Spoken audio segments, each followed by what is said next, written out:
Hink,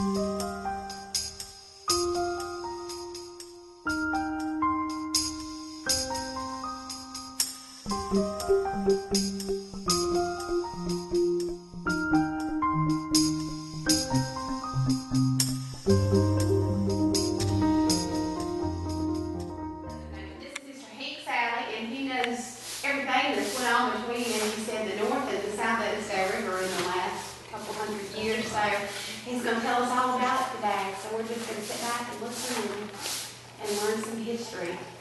Well, to tell you a little bit about me and my background is I finished Salley High School, and it was 10 in my graduating class is all. And all of our relatives were our teachers, because, they had to teach somewhere, so they taught in Salley. So it was when I first started to the first grade, I didn't too much want to go because I was sort of spoiled. I was an only child in my mother and father's family, and my next door neighbor, which was my aunt and uncle, Dr. and Ms. Ballston, Boylston, they had no children, so I had 4 parents. They watched me like a hawk. And so I went to the first grade, and being baited, and I was crying, and so they sent Hassie Queen Salley, a black lady, that worked for us. In Salley, we have both black and white Sallies. We have been in our farm. I live on the same farm, and I have records and all of it, 277 years on the original farm. I'm on that farm. We own halfway between Salley and Perry. That was our plantation. At one time the whole Salley family had 50,000 acres. We owned from the south Edisto River to the north Edisto River. And that would be 3 miles below Springfield is the south Edisto, and the north Edisto is above Sebring. So that was included all of Wagner, all of Salley, all of Perry, and all of Springfield belonged to the Salleys. And the first people, first I want to tell you about going to the first grade. I'll jump around because I'm senile and slipping. So anyhow, when I got to the first grade, Hassie Queen went with me, and we weren't there probably 30 minutes, and I was crying. She sat out in the hall, and I was in there, and I cried, and she brought me immediately home, and Mother was sort of huffy about it. She said, "What are you doing back here?" I said, "Well, I won't be going back. I didn't like it." And they called me a bad name. I said, "A bad name?" She said, "A bad name? What did they call you?" I said, "They called me Old Rusty Rat." No, a young Rusty Rat, that's what they said. And I'm not going back. They've hurt my feelings. And Mother said, "Hassie, what did they say?" She said, "Well, I was out in the hall. He just came out crying and said he called him a Rusty Rat." So I brought me home. And so when I got in the house, she jerked me up, and she jerked up Hassie. She went to the principal at that time, superintendent, which was Mr. P.E. Beasley. And he then became superintendent of Aiken County's education, superintendent of education later. And she said, "Mr. Beasley, why did they call my son a bad name, a Rusty Rat?" He said, "No, Miss Salley, the children wanted to know why the black lady was sitting in the hall. And they said, she came with that little aristocrat." So from then on, I refer to myself as a Rusty Rat. And I truly am now. And I like the rusty coming in here with all that water. So that is how I started off in life in the public. So from then on, I realized how important learning and education was. And fortunately, I became educated at the University of South Carolina and in the School of Pharmacy. I finished in pharmacy. but I did graduate work at Brooklyn College of Pharmacy in New York and at Harvard University in Massachusetts. And the reason I went to Harvard is my mother's people were from Boston, and they came to Salley in 1750 to marry the Corbetts and the Salleys and the Prothros and the Draytons of Charleston, because they were unpopular after the Revolutionary War. They were loyal to the throne. So Mother thought she was much better than the Salleys, because Queen Victoria's cousin Catherine Tudor married a Boston. So she thought she was just as good as you could get. But Daddy would keep her in place very much so. But anyhow, going back to the Salleys, we came with the Swiss Germans. We were German, but our name was Z-A-L-I-N, and it became Salley. As we signed in, I just don't think those people wanted to fool with these odd-sounding names, and so they put S-A-L-I-N and the S-A-L-E-Y. They had all kind of funny spellings of it. But the Salleys, the mother was a von Ark. She was Swiss. So therefore, the Salleys was Swiss German. But we came with all the other, these were the aristocratic Germans, because King George II had already given in 1690 the coast of South Carolina to the aristocratic French Huguenots and the aristocratic English. But in 1735, all the Germans, he was the first cousin to the King of Germany too, so they wanted to know where the aristocratic Germans were going to get. And they said Central South Carolina. We're giving them Central South Carolina.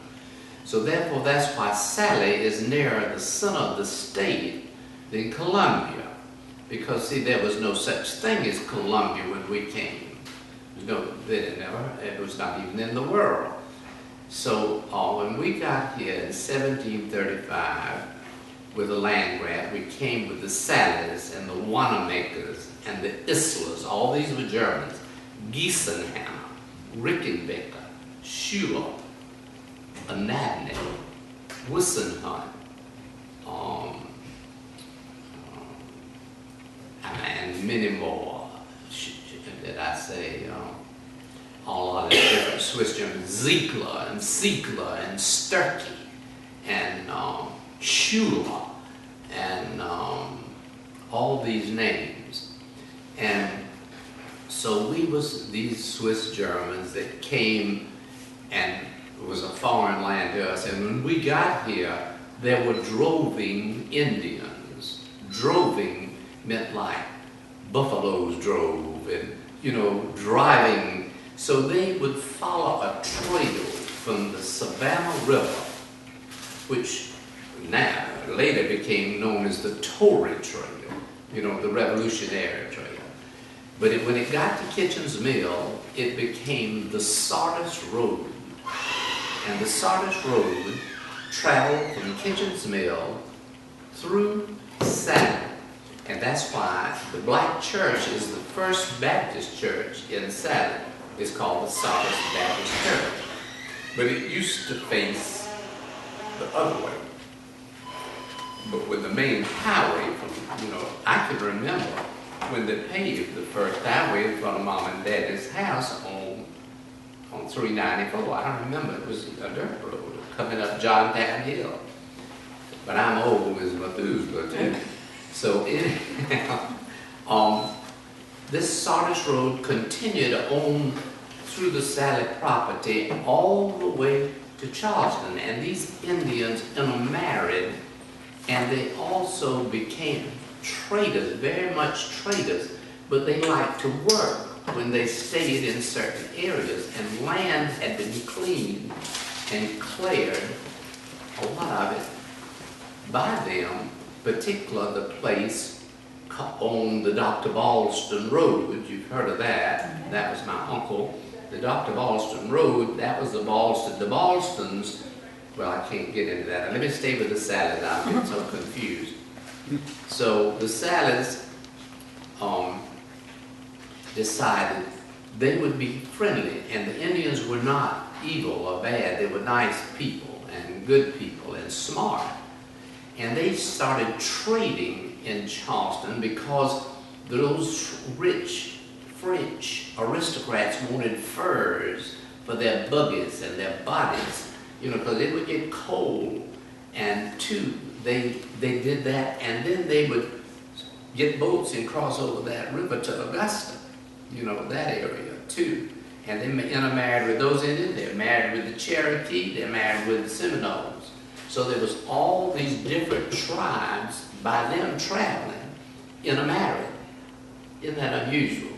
Well, I don't know that they married. They had no last names, none. They were called Evening Breeze, Morning Star, Winter Wonderland. Anything they could do about seasons. And if they were from the coast, they would be something like ocean water, shell, lovely shell, moving shell, green shell, different things of that nature. They had odd names. So they started trading with this gentleman, a Frenchman named Chauvas in Charleston. So they decided he was very good to them.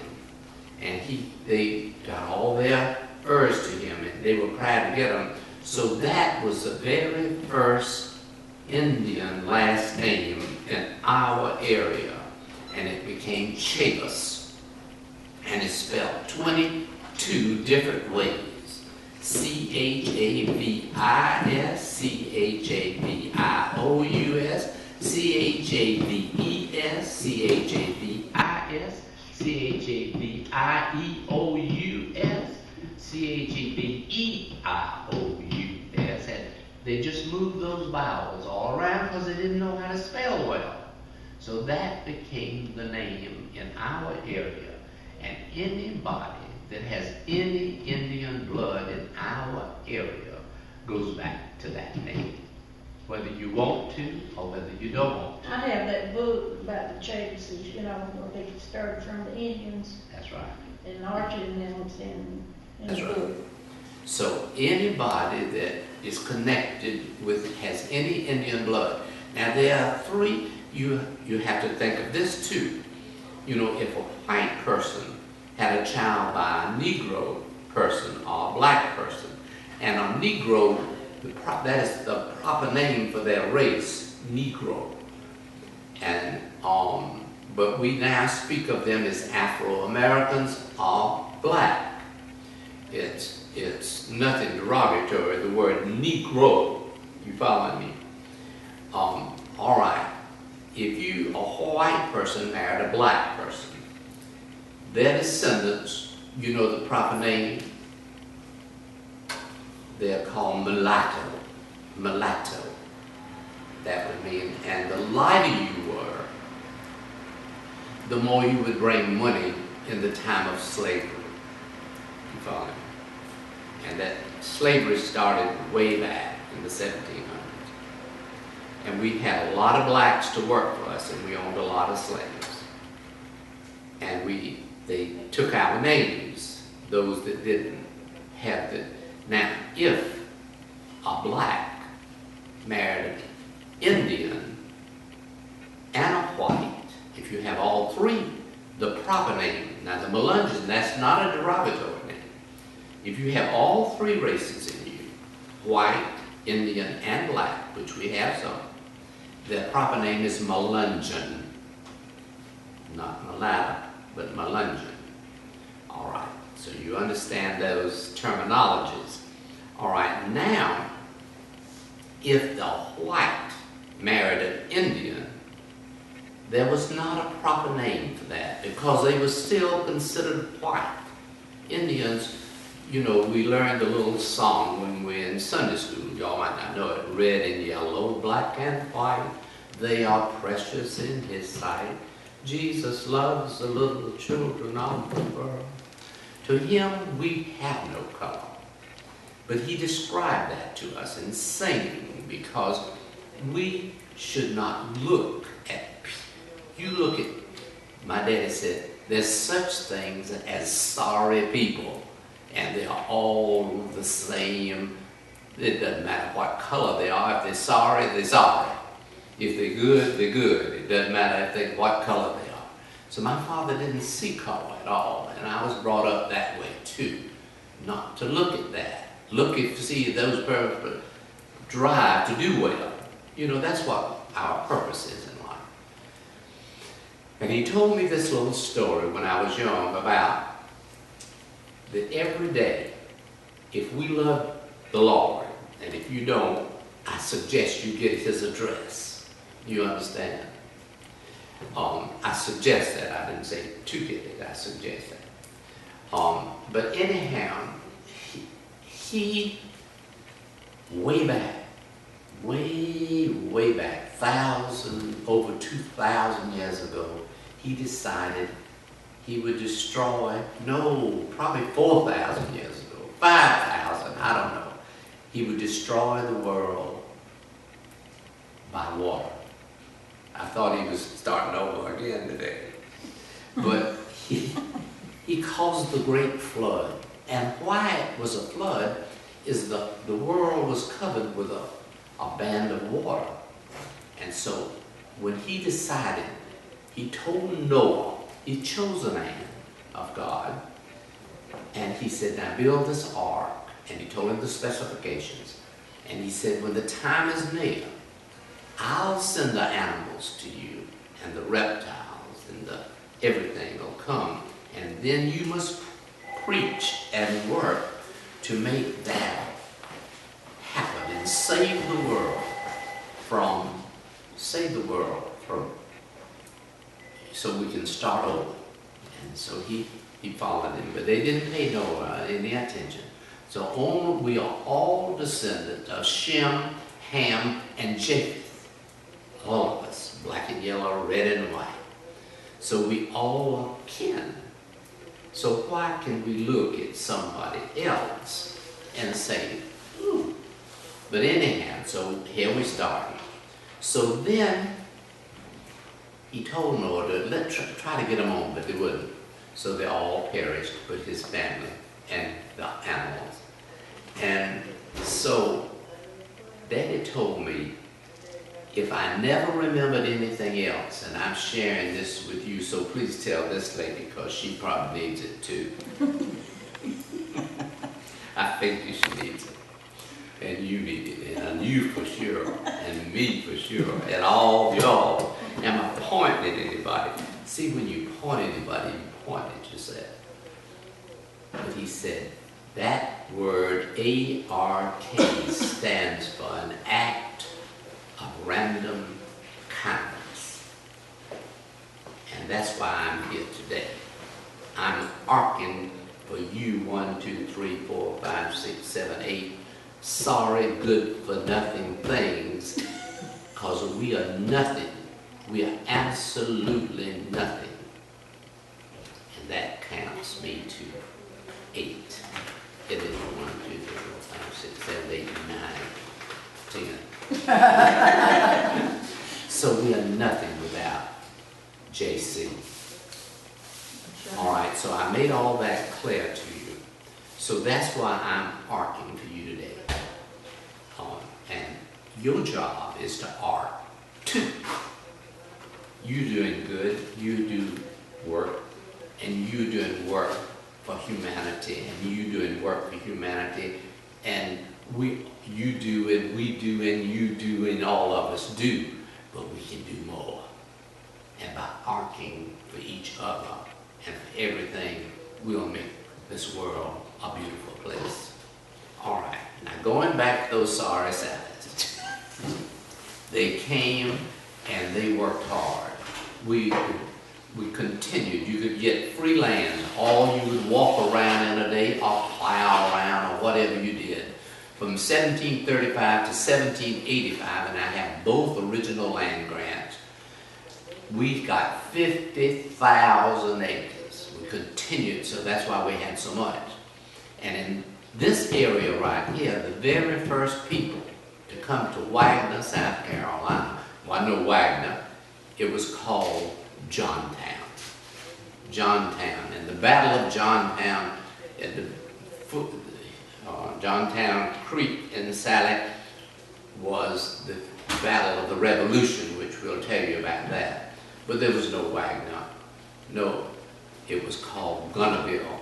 And the gunners came here to work for the Salleys in timbers, and being very prosperous and very devoted to work and devoted to making money. They would send it from this area to the North Edisto, down the North Edisto River, and we'd send it in our area down to, from Springfield area to the South Edisto River. So we were logging all those years and making more and more money, tons of money, because they needed that timber, you know, from these cities to develop.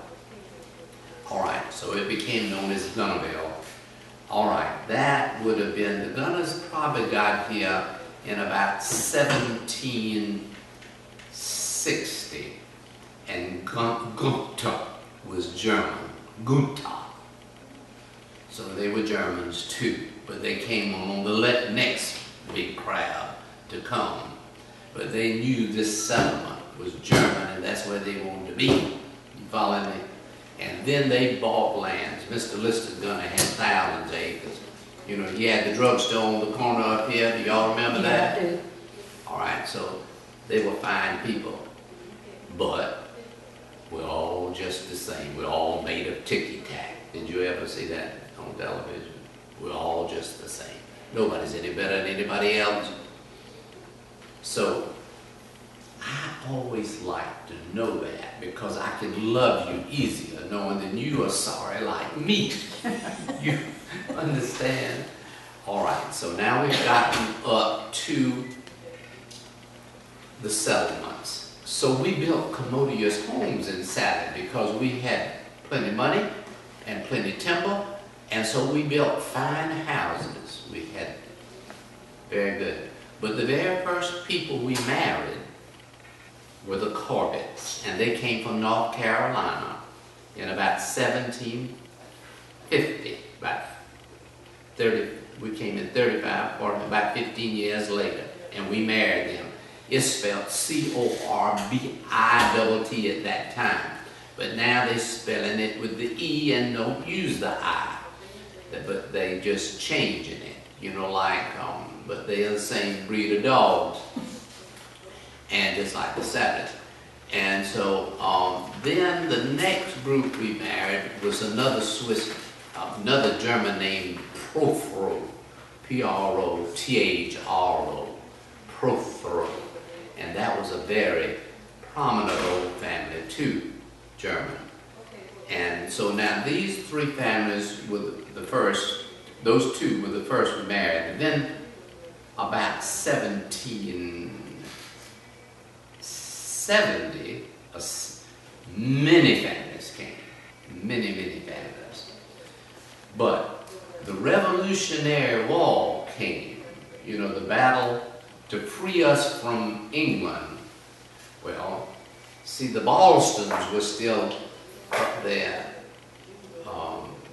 the ones that stayed up there. The main street of Boston today is Ballston Street. Did you know that? You know, so they're well-to-do still there. And of course, Hester Drayton Hall in Charleston was a Ballston. Because when I was a little boy, we would visit Great Aunt Hester.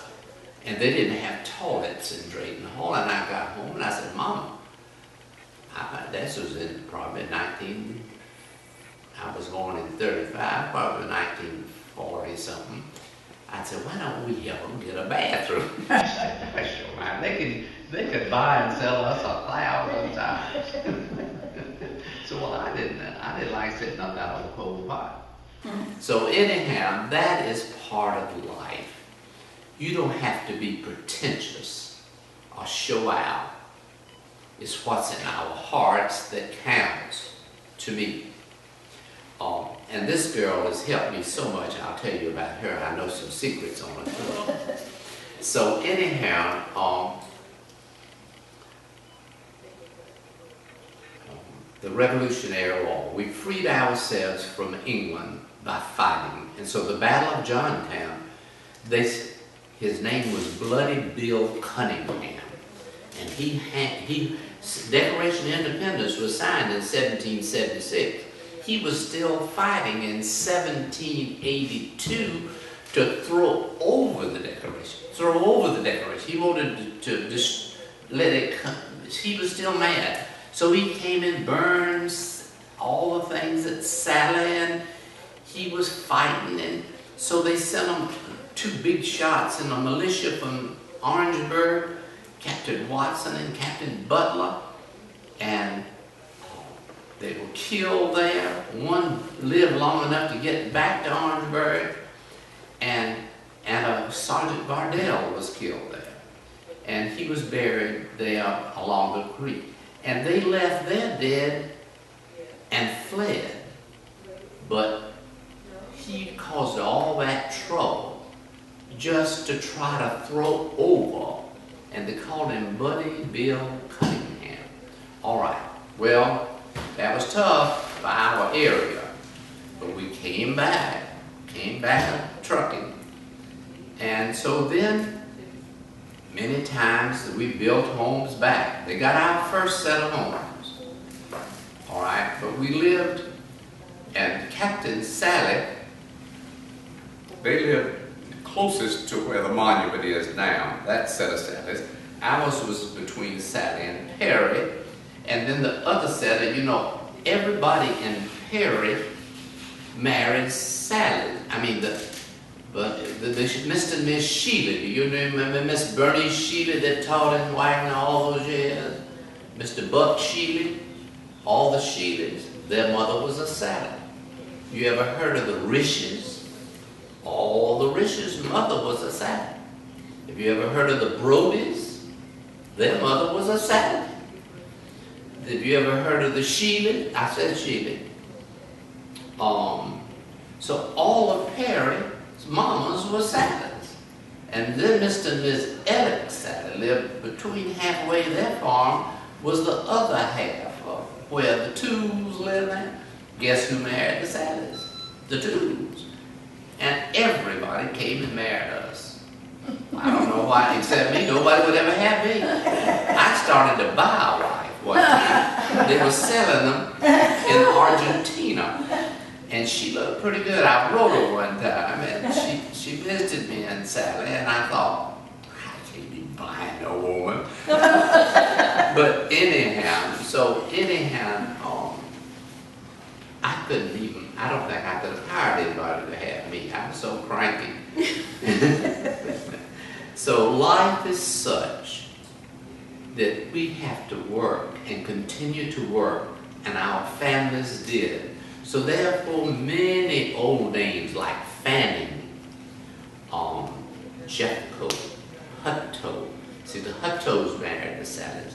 The Phillipses, the, I could just name dozens, Nabnets, and all those Swiss Germans came and married us too. The other ones, like the Zieglers and the Sieglers, and they settled up toward that way. They connected with the Salleys, between Wagner and that way, Kitchen's Mill on that road. So, and the, I said Fannings, and now we had an old set of Tylers, but they're not Tyler Brother Tylers. These were the Tylers of our area on the other side of Salley. They weren't kin to the Tyler Brother Tyler Brother Tylers. They came also from somewhere else, like North Carolina, but much later. But that set of Tylers married the Salleys.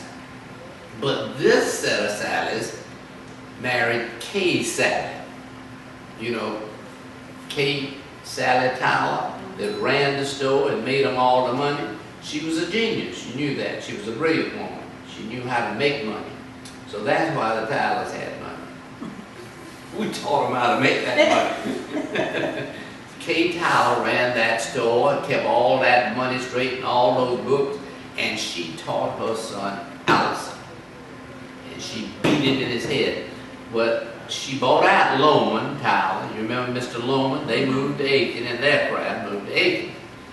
But Kay Tyler was the backbone of that store, whether you know it or you don't know it. Do you know that? That's right. And she watched that money like a snake. But she art. Kay Tyler, I'd go out on the front porch. Mom and Daddy lived to be 101 and a half and 97, and I had more help than I had an army working in the houses, you know, to keep them at home. I didn't want to let them go anywhere. And then on the front porch would be a big ham, and it would just have a big K on the top of it, with a, like stuck with a hairpin or something. It was just a pair. And she did that all around. You didn't know children didn't have shoes, they had shoes. She did a lot of good things. She art, but kept her mouth shut. And that's what you need to do. You don't have to boast about what you do. It's just a matter of doing and loving and helping each other. And that's why we're here. We're interested in things. All right, now, we're coming up the Civil War, the war between the states, the war of northern aggression. They've called it all kind of things, you know. So the one of Sherman's marches, but not himself, a group marched from Savannah to Columbia and came through Salley. See, Wagner was not, I think it was called Gunnerville maybe about that time. I'm not sure it was called that time, but I think they had started buying a little land from the Salleys at that time. But here came Sherman. Am I talking too long? Are y'all interested? Mm-hmm. Nah, all right, y'all look pretty smart. I don't know how smart y'all are. I just tease. And y'all have to erase all the things that I'm teasing about. No, I'm not worried about what I say because I tell the truth. So we come, that was terrible. They burned a lot of things, and Captain Salley was, and we had 2 Captain Salleys, and we had lieutenants and colonels and all kind of Salleys. I don't think we had the colonels, maybe captains with our highest, I think. And so anyhow, they tried to do something, but they burned several of the big plantation houses, fine ones, and Captain Salley, they made him watch his house burn, and it was horrible. So they had, after the war, it devastated our whole area in everybody. So that was big, sad times. So then, we grabbed a hold again. We're all working together. All of us, all connected. Now give me all the family, your family names. Tell me all your last names of your people. Yours, all the ones you Talk named. loud. All the ones you named, the Salley, the Phillips, That's right. the Gunners, the Gants, the Rawls, In Williamsons, Phillips, That's right. all of them. All connected to you, aren't they? And you. Now tell me all yours now. Now I know you'll go back to the Indians. Your family goes back to the Indians. But now you also were kin to, what was the name that's kin to us? Hutto. Hutto? Yeah. This man that came from Germany, Goodyear Farm over there, he owns that now, and he said that Hutto in Germany was called Hutto. Otto. Hutto. Otto. All right, now, the thing about it is and what is name me some of your relatives' last names. The Tools, the Gunners. Yeah, Tools and the Gunners. Livingston. Livingston, see, Kitchen's Mill, Livingston, we're all connected. So we're all connected. And you give me some of your last names. Well, I'm not from this area. You're not from this area. Now you, I'm from Macon. okay, and you not, and you not. But anyhow, that's why we're all connected, so we can't talk bad about anybody. because we all sort of tied in, see.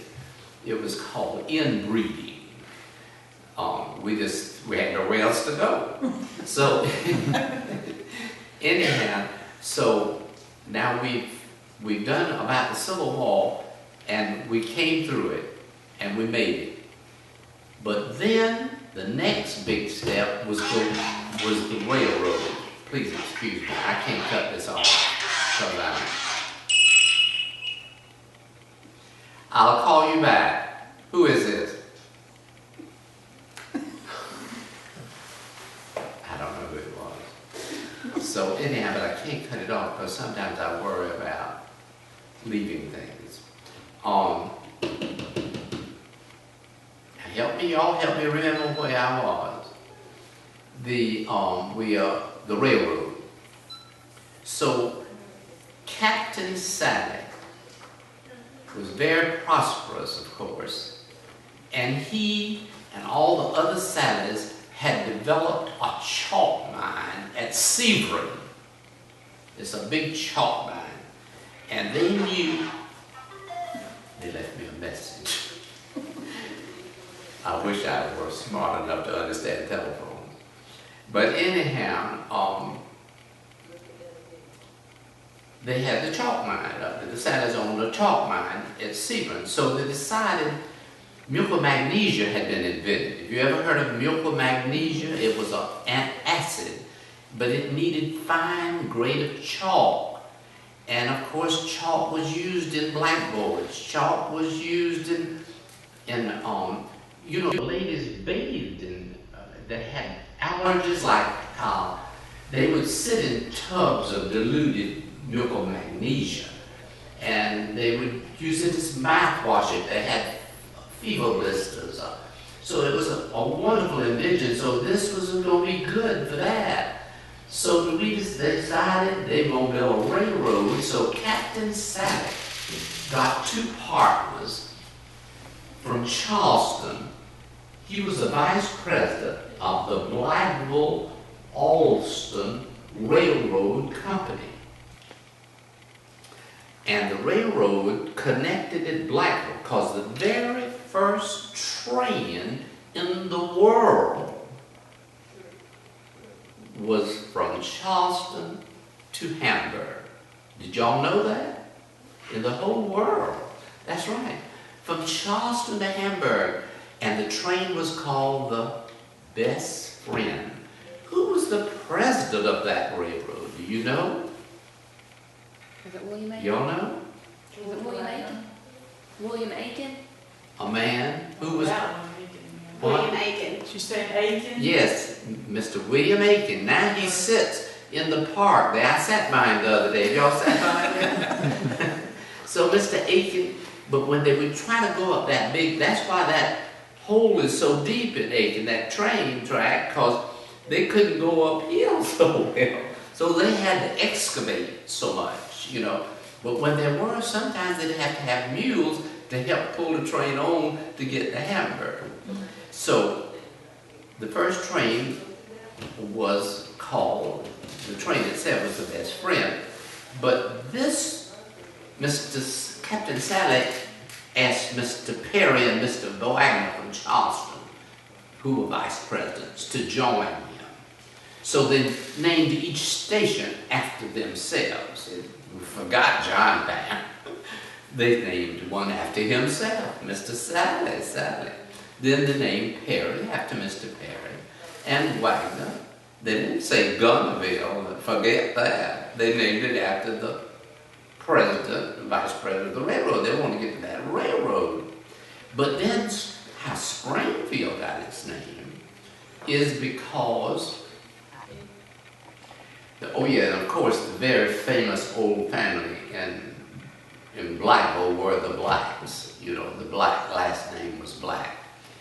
And, but Springfield, they ran into that big spring right at Springfield, so they had to move that track over, which, you know, they was coming from that way, so they hadn't put anything else down. So they decided they'd call that Springfield. And Captain Salley got the charter, and that was The railroad came through in 1887. See, the Civil War was in 1865, so that was the greatest thing ever happened to our area, because then you talking about the people coming into town. See, that's when lots of people came, and businesses, and people wanted houses downtown. I live in the first downtown house in Salley, and I invite you to come visit me in my old big house. But you get up a little trip. Y'all have a van or something, and y'all can come and visit me. 1, 2, 3, 4, 5, 6, 7, 8 of you, and visit me at my old big house before it gets too hot. I don't have air conditioning. And it's my address is 124 Pine Street, behind the town hall. So anyhow, the railroad prospered. So they had a problem though. They wanted to get that train to Severn, so they came through Wagner and made a circle. It circled at Severn and came back the same way to get that Charleston. But it was also a branch at that time. They did two that went on to Pelion, but that came a little bit later. That far from Perry, which is not there either now. But in the 20s, when the chalk gave out, no, the chalk gave out a little before that. Chalk gave out a little before that, I think.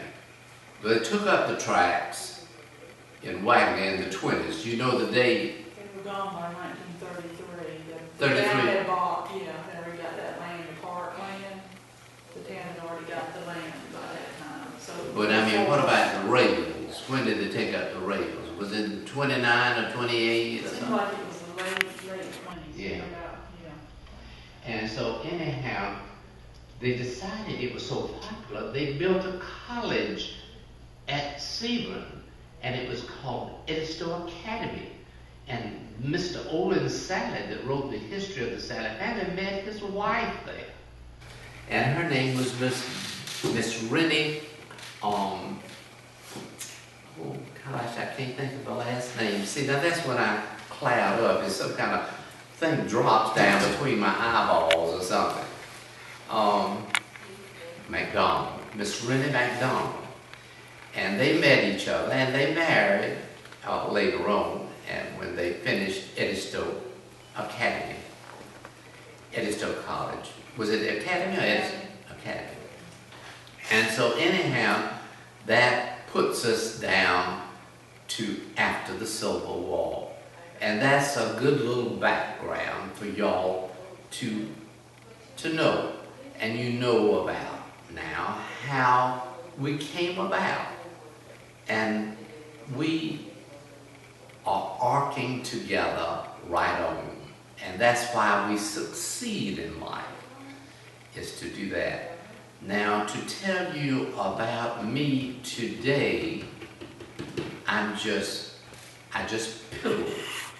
I don't do much of anything. I belong to a lot of societies that I don't go to anymore because it's difficult for me to drive and come back at night or do this or that.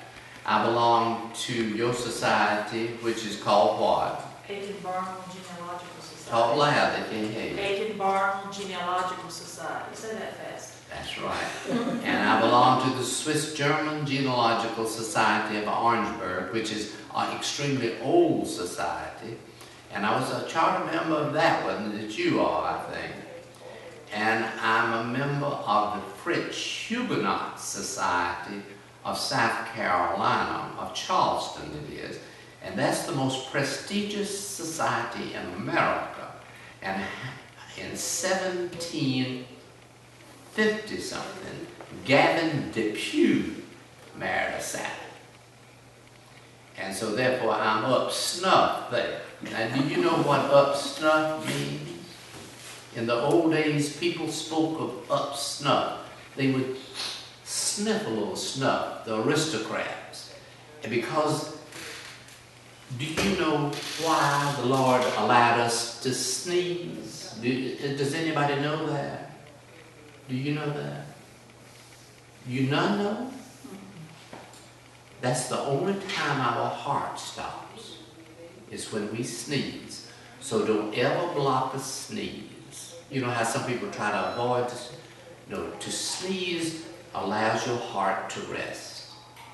So therefore, the aristocrats thought they could live longer if they would sniff a little powdered snuff and sneeze a little more, see? So when they'd say, everything is up snuff, that meant good. So I did a little study on old sayings, so therefore I'll talk to y'all about that sometimes. So that's about all I need to say. And it's been a joy being with y'all. And you can visit me in Salley.